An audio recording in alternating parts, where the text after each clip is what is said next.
অনেকের অ্যাম্বিশন থাকে যে ডাক্তার হব, আমি অনেকে আগে বলতো যখন আমরা পাইলট হব। তুমি কি আগে থেকে ভাবতো যে আমি হিরো হবো?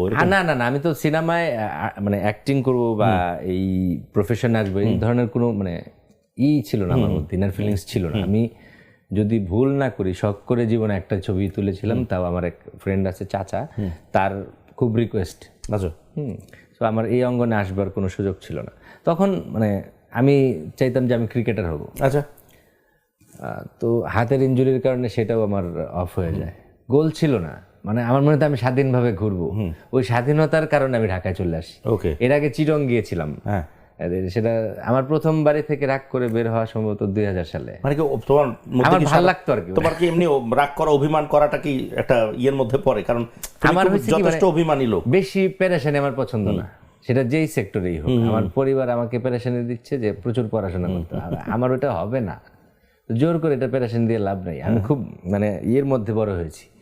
আমার বাড়িতে প্রচুর মানে হয় না, আমরা তো বাপ চাচা, আপন বাপ চাচা 8 জন, সব মিলে আমাদের পরিবারে ধরো 70-80 জন লোক একসঙ্গে আমরা খেতাম, এক পাতিলায় রান্না হতো। সেখান থেকে মানে এর সঙ্গে মেশা যাবে না, ওর সঙ্গে ফ্রেন্ডশিপ করা যাবে না, এই একটা ব্যাপার ছিল। আচ্ছা। যেটা আমার কোনোভাবেই পছন্দ ছিল না, কিন্তু আমি তাদের সাথেই মিশতাম, তাদেরকে নিয়ে ক্রিকেট খেলার মাঠে যেতাম বা ফুটবলের টাইমে ফুটবল। এই স্বাধীন চেতা মানুষ আমি।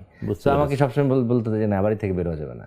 ওই যে একটা এর মতো নেশা হয়ে গেছিল যে খুব আরাম তো ফ্রেন্ডদের সঙ্গে ঘুরতে, এখনো কিন্তু আমার ওই ফ্রেন্ডশিপ। ওটাই বলতে যাচ্ছিলাম যে ওই প্রসঙ্গে আরেকটু টানতে চাই যে আমরা ফেসবুকে বা বিভিন্ন সামাজিক যোগাযোগ মাধ্যমে দেখি যে সময় বা সুযোগ পেলেই সাইমন কিশোরগঞ্জে চলে যায়, কলিজার গ্রামে চলে যায়। তো এই কলিজার গ্রাম সম্পর্কে একটু জানতে চাই যে মানে ওখানে সময় সুযোগ পেলে ওই কিসের টান, মানে কতটুকু মায়া ওই গ্রামের সাথে জোড়া। এই যে কলিজার, তুমি খেয়াল করবে এখন অনেকেই লেখে, আমি দেখি কলিজার গ্রাম, কলিজার শহরে। ওই টান থেকেই আসলে আমি যাদের জন্য মানে যাদের সঙ্গে ঘুরবার জন্য বের হতাম, সন্ধ্যার পরে বাসা যেতে হবে, মানে বাড়িতে যেতে হবে, এটা খুব পেরেশানি লাগতো। এবং এখন আমাকে টানে আমি কবে বাড়ি যাব, আমি কবে বাড়ি যাব। এবং এই যে সাইমন চিত্র তারকা হওয়া, এত নাম করা হওয়া, পাশাপাশি জাতীয়ভাবে স্বীকৃতি পাওয়া, সবকিছুর পরেও সাইমন কিন্তু গ্রামে গেলে, বিশেষ করে এখনো এমনিও সহজ সাধারণ, বাট গ্রামে বিচরণ করা শুরু করলে এখনো লুঙ্গি কাঁচা দিয়েই কিন্তু মাছ ধরে।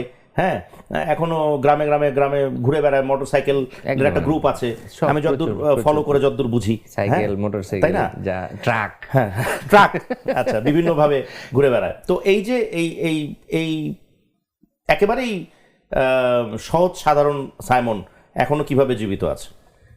ওটা হচ্ছে, আমি বলে না যে অক্সিজেন প্রয়োজন মানুষের, আমি যদি আমার গ্রামে না যাই ওই অক্সিজেনটা ফুরিয়ে যায়। এখানে এত ইট পাথরের শহর, এত ভনিতা, এত মিথ্যা, এত কি বলে এটাকে, আঘাত করে কথা বলা। আমি কি ফিল করি তা জানো একদম অনেস্টলি, যে আমি যে কোনো এখন মারা যেতে পারি, আমার হায়াত মত সম্পর্কে আমি জানি না। তো ওটা উনি একজন আমার সৃষ্টিকর্তা, আমার আল্লাহ জানেন যে আমি কখন মারা যাবো, তুমি জানো না, কেউ জানে না পৃথিবীর। সেই জায়গা থেকে যদি আমি নিজেকে না, আমি তো অনেক কিছু হয়ে গেলাম, আমাকে মানে কাচের গ্লাস থেকে বের হওয়া যাবে না, তাহলে লাইফে আমি কি করলাম?